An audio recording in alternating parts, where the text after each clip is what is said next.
देव मंदिरात आपण प्रदक्षिणा का घालतो? यामागे फार खोल आध्यात्मिक आणि वैज्ञानिक अर्थ दडलेला आहे. चला तो सोप्या शब्दात समजून घेऊया. म्हणजे समोरून आणि दक्षिणा म्हणजे दक्षिण बाजूने फिरणे, म्हणजेच देवाला उजव्या हाताने ठेवून फिरणे. यालाच प्रदक्षिणा म्हणतात. देव हा विश्वाचा केंद्रबिंदू आहे आणि आपण त्या देवाभोवती फिरतो. याचा अर्थ असा की देवच माझ्या जीवनाचा केंद्रबिंदू आहे. मी त्याच्या भोवती फिरणारा जीव आहे. जसे ग्रह सूर्याभोवती फिरतात तसे भक्त देवाभोवती प्रदक्षिणा घालून आपले जीवन देवकेंद्रित ठेवण्याची भावना व्यक्त करतो. प्रदक्षिणा म्हणजे देवाभोवती नम्रतेने फिरणे. हे आपल्याला शिकवते की माझे जीवन माझ्या इच्छेने नव्हे तर देवाच्या इच्छेने चालते.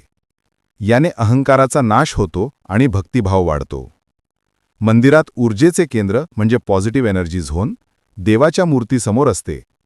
त्या ऊर्जेभोवती प्रदक्षिणा घातल्याने आपल्या शरीरातील ऊर्जा प्रवाह संतुलित होतो, मन शांतीपूर्ण होते आणि सकारात्मक स्पंदने शरीरात पसरतात.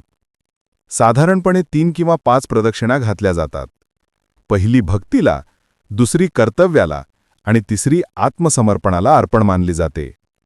शेवटी एकच सांगावसे वाटते, देवाला प्रदक्षिणा घालणे म्हणजे, हे ईश्वर, तूच माझा केंद्रबिंदू आहेस. माझे सर्व विचार, कृती आणि जीवन तुझ्या भोवती फिरो.